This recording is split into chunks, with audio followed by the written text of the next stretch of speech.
buenas tardes a todas y todos. Brevemente comenzar por felicitar a Juliana por este gran esfuerzo. Yo la conocí, recuerdo, cuando por primera vez visité a mi hermano Arsenio Oré. Arsenio Oré estaba escoltado con su alfil y su caballo, Julio César Espinosa y Juliana Loza.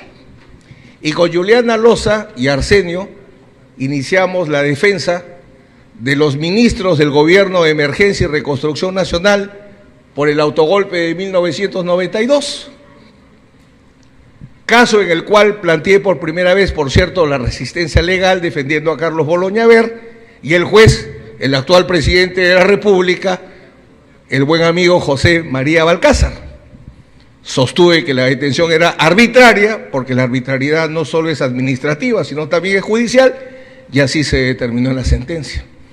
Primera sentencia, los condenan como cómplices secundarios, la Corte Suprema absuelve a todos los ministros. Y ahí estaba Julianita. Bueno, a mí me toca un tema que es la incorporación del derecho penal internacional al derecho penal nacional. ¿Quién maneja los PPTs? Bueno, mientras los traen, todos los sé de memoria, por cierto. Lo cierto es que analizar este ámbito del derecho penal internacional no es otra cosa que una nueva manifestación de lo que se denomina el derecho penal del enemigo. La primera expresión que a mí me tocó, la justicia antiterrorista, que se caracterizaba un sistema creado solo para condenar. Y era sumamente difícil lograr alguna absolución. Y luego, paradójicamente, la misma solución, entre comillas, que se dio a los procesados por terrorismo, termina dándose a los militares y policías procesados por luchar contra el terrorismo. Esto es la misma expresión del derecho penal del enemigo, o si prefieren en otros términos, procesos penales inconstitucionales por la afectación. Todos acaban de analizar prisión preventiva. La prisión preventiva existirá mientras que se requieran valium sociales. Esa es la realidad de la prisión preventiva. Así como Nerón tenía que tirar cristianos para poder tranquilizar a los romanos, igual la prisión preventiva es un valium social. Y mientras que haya necesidad de ese valium social, que solo podría ser neutralizado si se cumplen las dos primeras garantías de la justicia penal, que son la independencia y la imparcialidad. Acá está Robinson González, uno de los jueces más independientes que conocí en mi vida. Al cholo no le entraban balas. Él solo creía en la Constitución y en su conciencia. Y eso le costó. Porque los pocos jueces independientes e imparciales en los casos emblemáticos, vean cómo terminan. No crean que con medallas.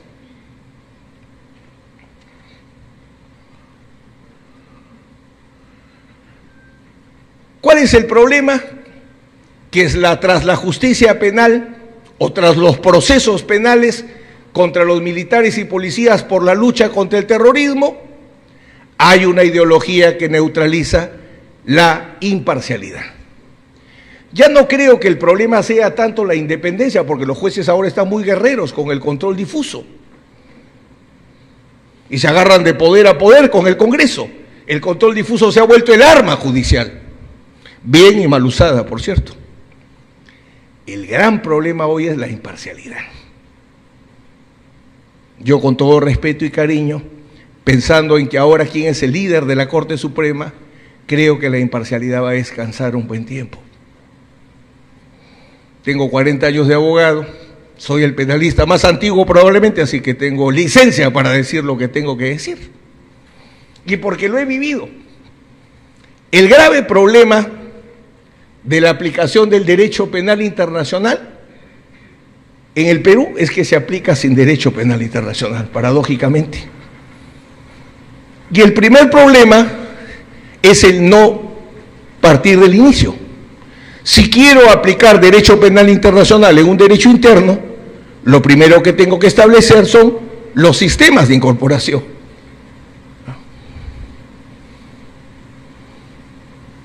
¿Han visto alguna sentencia de la Corte Interamericana, del Tribunal Constitucional o de la Corte Suprema que parte en su análisis cuál es el sistema de incorporación del derecho penal internacional en el Perú o en cualquier país?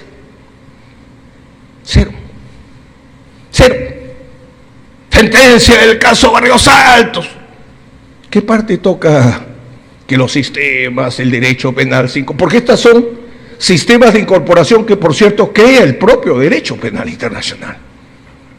El derecho penal internacional dice, hay 4 sistemas. Incorporación completa, y ahí estaría la aplicación directa a los que les gustaría aplicarla, o la aplican. La no implementación o solución cero, la implementación modificatoria, que es la que sigue la mayor cantidad de países en el mundo, y el sistema de combinación.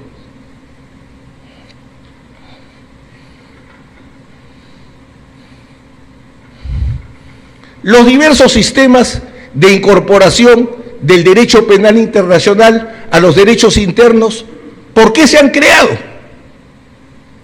Aunque les suene a muchos mentira, para garantizar el derecho a la legalidad penal.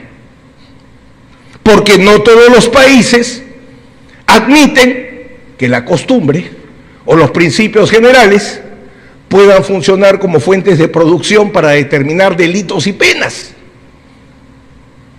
Entonces, todos los sistemas de incorporación se crearon para garantizar, no voy a hablar del principio de legalidad, sino voy a hablar del derecho humano a la legalidad penal.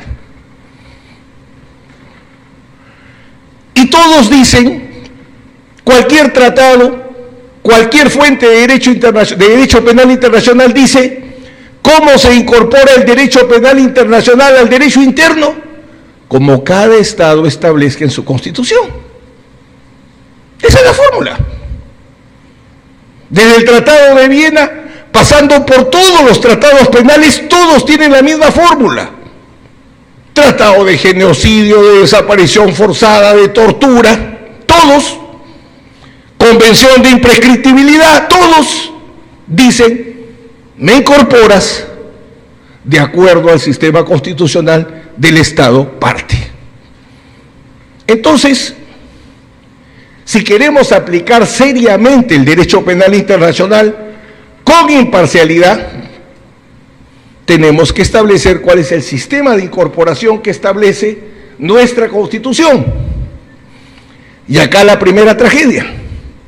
Antes de la sentencia del Tribunal Constitucional, donde el Tribunal Constitucional desestimó la demanda de inconstitucionalidad contra la ley 32.107, que lo único que hace es decir, a partir de cuándo rige la Convención de Imprescriptibilidad y a partir de cuándo rige el Estatuto de la Corte Internacional de Roma.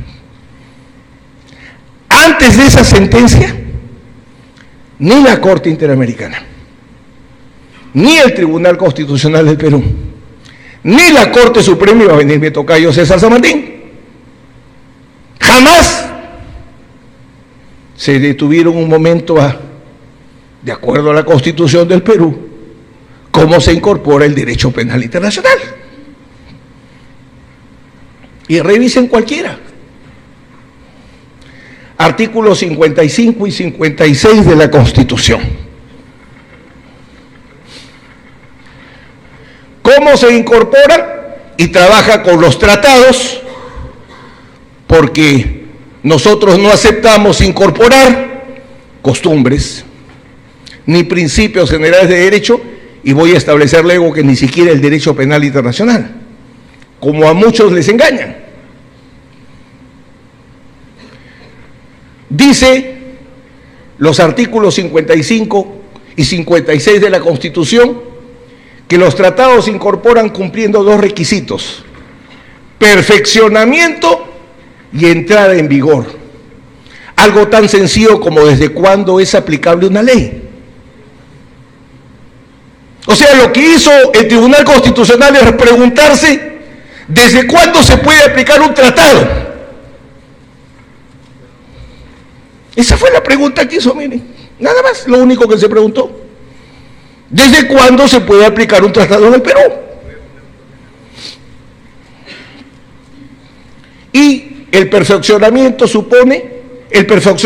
es el procedimiento por el cual el Estado se compromete: yo voy a aplicar la Convención de Imprescriptibilidad. Y para eso la apruebo y ratifico la incorporación. Pero luego viene la entrada en vigor. ¿Desde cuándo rige la Convención? ¿Desde cuándo rige el Tratado de Genocidio? Y la respuesta es: depende. La respuesta que más nota me dio a mí en la universidad: depende. Por eso decía, tú vas a ser buen abogado. Yo nunca me regalaba, decía, depende. Depende. ¿Qué depende? Bueno, varias alternativas, depende. Sobre todo si uno es imaginativo, depende de muchas cosas. Entonces acá la respuesta es: ¿la incorporación del tratado necesita implementación legislativa o es autoaplicativo? Tan sencillo como eso. Quiero incorporar la Convención de Imprescriptibilidad, me gusta. Otra pregunta que se atrevió a hacer el Tribunal Constitucional: bueno, si la voy a incorporar y dice que la imprescriptibilidad rige para atrás y para adelante, necesito modificar la Constitución.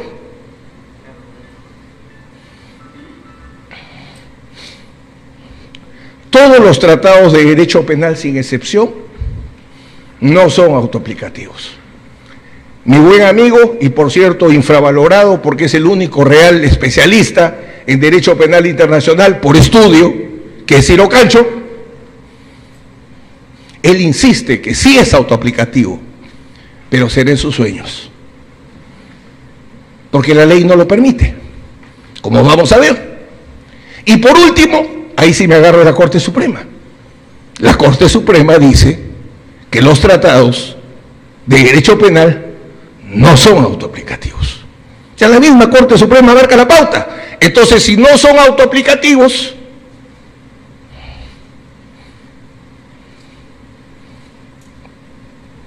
tiene que seguirse el sistema de incorporación de la modificación interna. Las normas internacionales, el derecho penal internacional, solo puede aplicarse en el derecho penal nacional si se modifica la legislación interna y, de ser necesario, la Constitución. Todos los tratados de derecho penal que forman parte del derecho penal peruano han seguido el sistema de la modificación interna. El delito de genocidio, la Convención para la Prevención y Sanción del Delito de Genocidio, en su artículo 5 dice: me incorporas de acuerdo a tu Constitución, sistema de modificación interna, y por eso nadie cuestiona que se ha tenido que crear el tipo penal de genocidio. Por ejemplo, hasta ahora, en el caso de Barrios Altos, que vamos por la supervisión 40, creo, dice: hasta ahora no incorporas el delito de ejecución extrajudicial. Y efectivamente ningún delito de guerra está incorporado hasta ahora.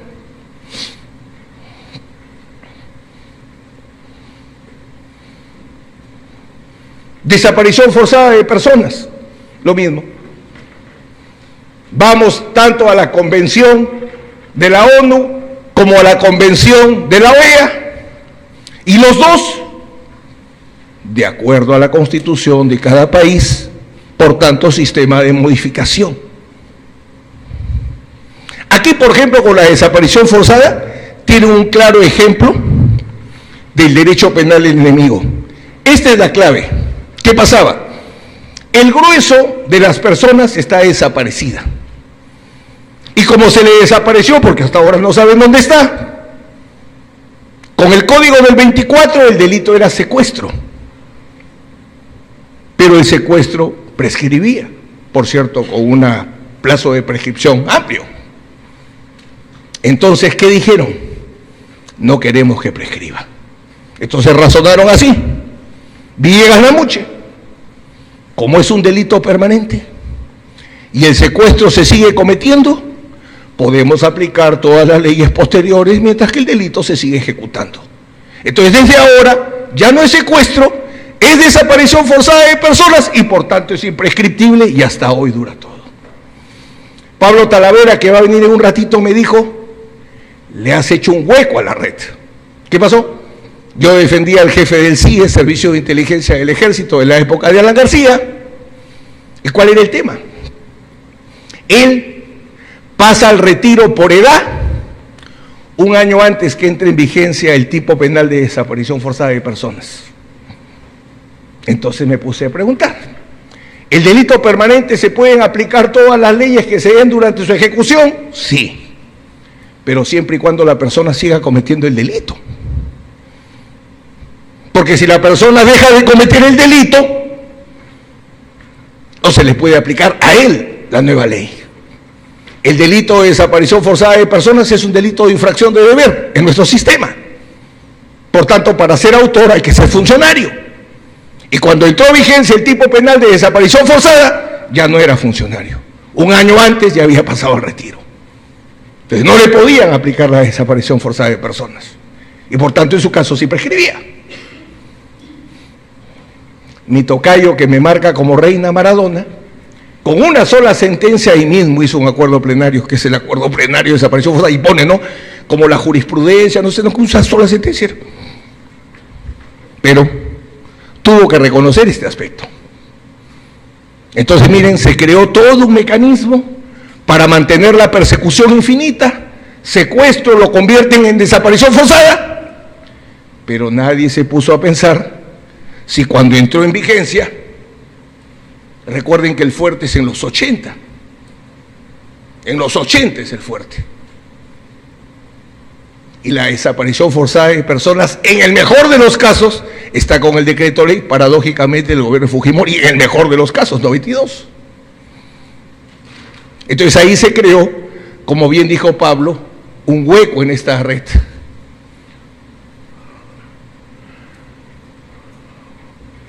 Otro ejemplo, el delito de tortura, lo mismo. Vamos a los tratados, igual, ONU, OEA, se incorpora, de acuerdo a cada estado, en el nuestro sistema de modificación interna, y por eso hay tipos penales. Y lo mismo sucede con el Estatuto de la Corte Penal Internacional. El Estatuto de la Corte Penal Internacional dice: yo soy jurisdicción complementaria. Si el Estado no actúa, actúo yo.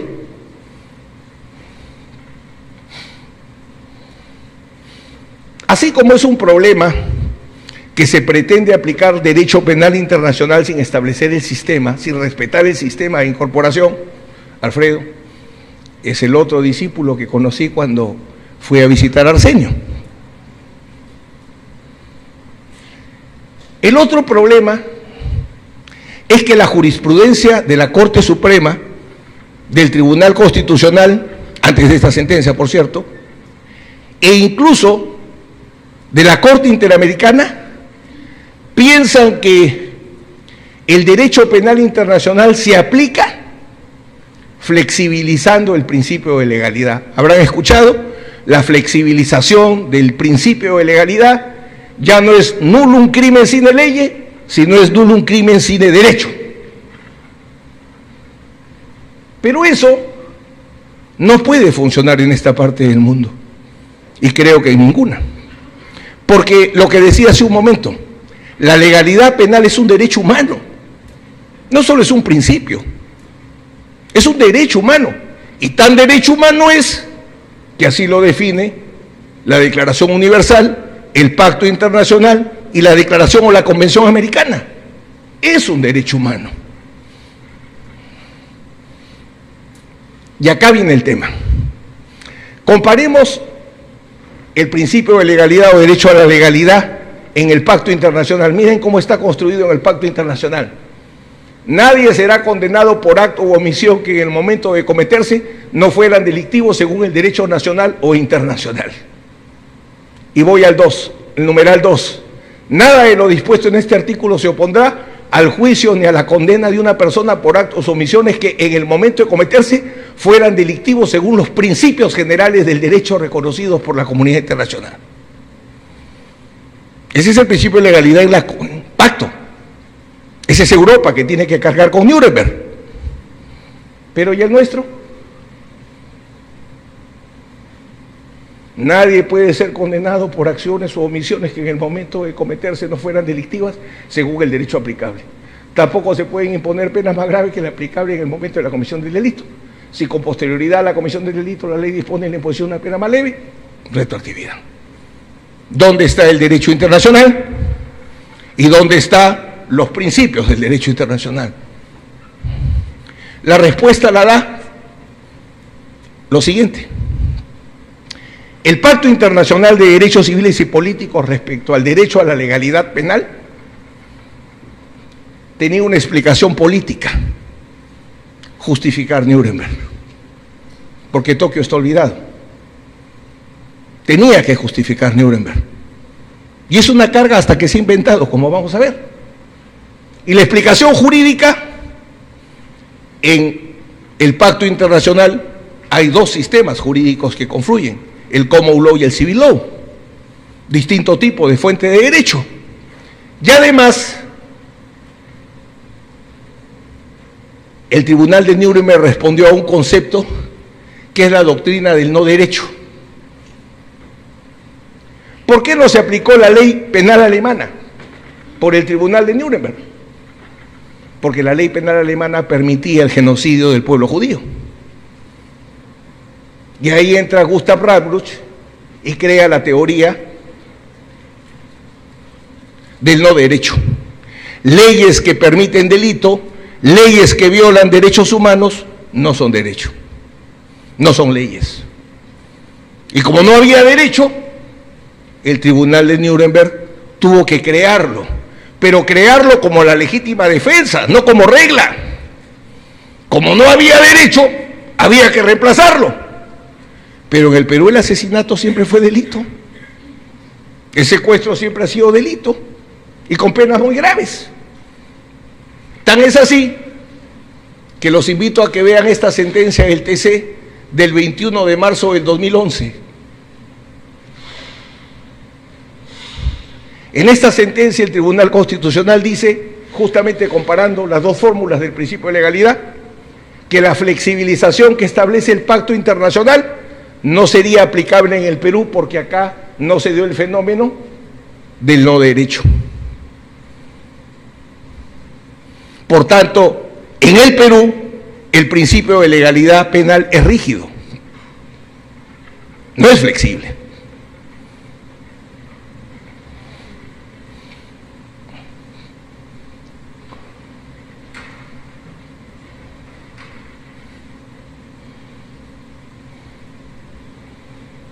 Pero acá lo más interesante, y esta reflexión está en el último libro de Ciro Cancho, Habemus, delito de lesa humanidad, y hace una reflexión interesante. ¿Alguna vez en el derecho penal internacional se utilizó la costumbre o los principios generales de derecho para crear un tipo de delito? Nuremberg fue un estatuto, una norma.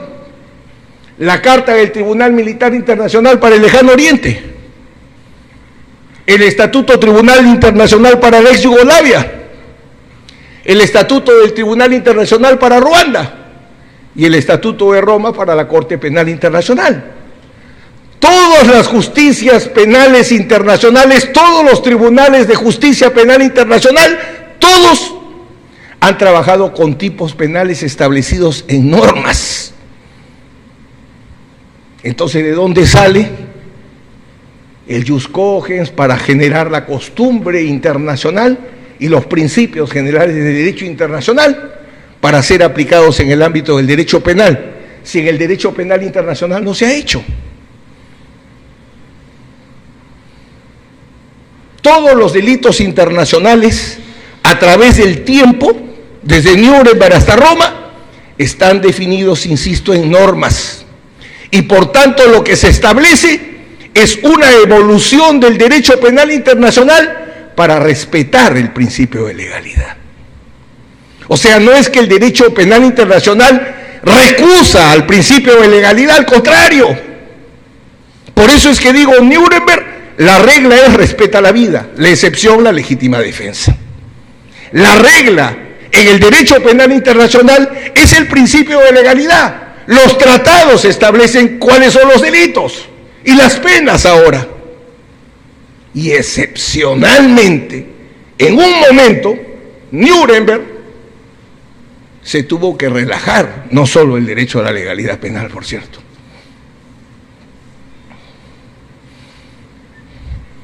Los delitos internacionales son tipos penales, todos, porque cada uno tiene un elemento contextual que lo caracteriza. Y como son tipos penales, los tipos penales, insisto, no se crean por costumbres, principios generales del derecho, por más que les pongan acento de jus cogens. Porque verán ustedes en todas las sentencias de condena, jus cogens, la costumbre internacional. ¿Y dónde entra acá? Si todos los tribunales internacionales trabajan con normas.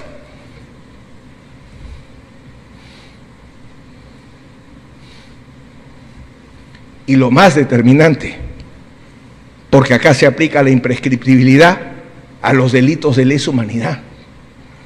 Y nuevamente Ciro, para no me gusta robarme las ideas, marca algo interesante, que está en la posición, recuerden la sentencia del Tribunal Constitucional es 4 votos, 2 votos y 1 voto, está en la de 2 votos. Dice, sí, yo estoy de acuerdo que si es un delito de lesa humanidad, tiene que ser imprescriptible. Pero ¿cómo sé que es un delito de lesa humanidad? ¿Con referencia a un tipo o sin referencia a un tipo penal? ¿Podría aplicar la imprescriptibilidad sin referencia a un tipo penal? Imposible, imposible. Es la acción penal de la estafa, es la acción penal del terrorismo, es la acción penal del secuestro, tipos penales. Y miren lo que pasa en el Perú. Algo elemental. ¿Cuál era la estructura típica del delito de lesa humanidad en 1980, en 1984, en 1990? En el caso de Fujimori, dijeron tipificación no, pena sí. ¿Y cuáles son los elementos típicos? Los del Estatuto de Roma. Por cierto, sin dar una idea de por qué. Porque si vamos a analizar, miren, acá está. De 1945 a 1991, de Nuremberg hasta Yugoslavia, ¿cuál era el elemento contextual de los delitos de lesa humanidad? Miren hasta qué año, 1991. El elemento contextual era necesaria vinculación de los crímenes de lesa humanidad con un conflicto armado internacional.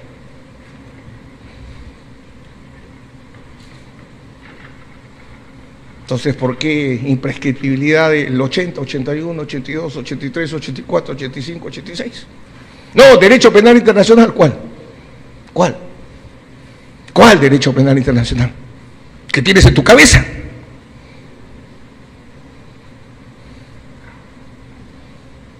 ...1991 a 1994... ...de Yugoslavia a Ruanda...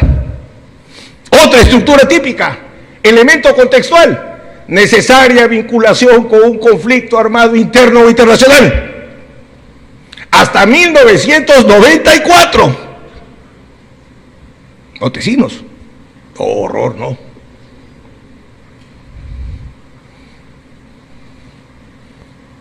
Y de 1994 a 1988, elemento contextual, ya no es necesario vinculación con un conflicto armado interno o internacional, puede darse en tiempos de paz. ¿Desde cuándo es ataque generalizado, sistemático a la población civil en ejecución de una política? Desde 1994.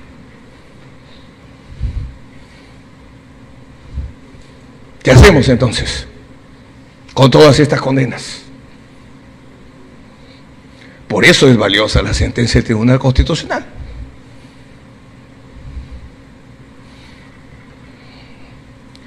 Y de 1998 en adelante, con el Estatuto de Roma, la misma línea.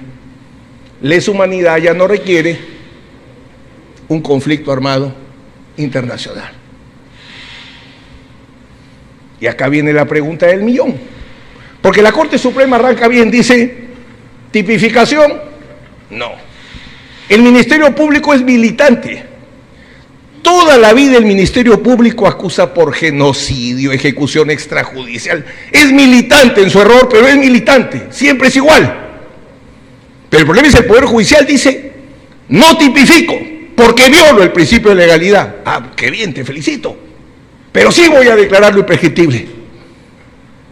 Ya, pero la pregunta es, ¿el derecho a la legalidad penal te permite declarar imprescriptible sin tipificar? Esa pregunta búsquenla, por favor, en alguna de estas sentencias maravillosas. En ninguna. Por eso es derecho penal enemigo, simplemente falta de imparcialidad. Porque la idea es, son asesinos, tienen que pagar. Y buenos jueces, buenos amigos, pero ya se convencieron. La única manera de absolver en esos casos es por insuficiencia de pruebas. Pero si ustedes van con un argumento, ustedes están muertos, salvo el de la desaparición forzada, ese es el único bueno que aceptaron. Y el delito permanente. Entonces la respuesta es no, pues. La regla de la imprescriptibilidad requiere un delito de acción penal imprescriptible. Y para encontrarlo se necesita una operación de tipificación. Y si quieres ir directamente al derecho penal internacional, como si se pudiera, el tipo penal pues vigente al momento del hecho. Porque el tipo penal de lesa humanidad sí ha existido, desde Nuremberg. Pero hasta el 94 requería conflicto armado.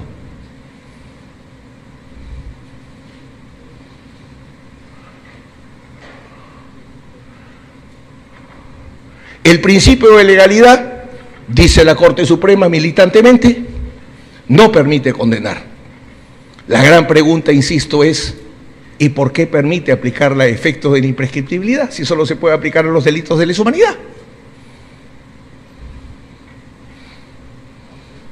En conclusión, para terminar, amigas y amigos, se tiene que aplicar el derecho penal internacional sin duda.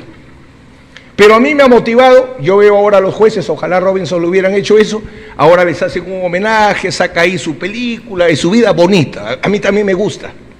Pero mi tocayo termina diciendo, no hay que permitir que haya esta lucha entre la Constitución y los tratados. Claro, él es el padre de la criatura, pues. No hay ningún conflicto. No, yo estoy de acuerdo. Apliquen el derecho penal internacional como dice el derecho penal internacional y como dice la Constitución. ¿Quieres aplicar directamente la imprescriptibilidad? Está bien, hazlo, no interesa, hazlo. Pero a un delito de lesa humanidad, pues. ¿Y cuál es el único elemento jurídico que determina qué es un delito? El tipo penal.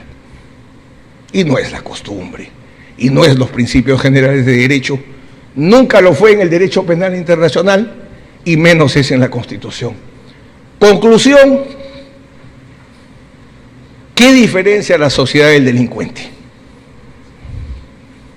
El delincuente, y eso lo dice Carneluti, el homicidio quita la vida, la pena de muerte quita la vida, el secuestro quita la libertad, la pena privativa de la libertad quita la libertad, ontológicamente son lo mismo. Entonces Carneluti dice, ¿qué es lo único que puede diferenciar al delito y a la pena? Sus motivos. El delito, todos los motivos que dice la criminología.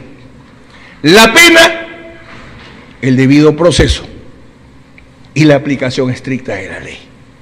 A más delincuente, más debido proceso y más ley. No violaciones, sobre texto de una ideología, o si se quiere simplemente sobre texto de la falta de independencia e imparcialidad, que vuelvo a insistir, es el gran peligro ahora para la justicia penal. Muchas gracias.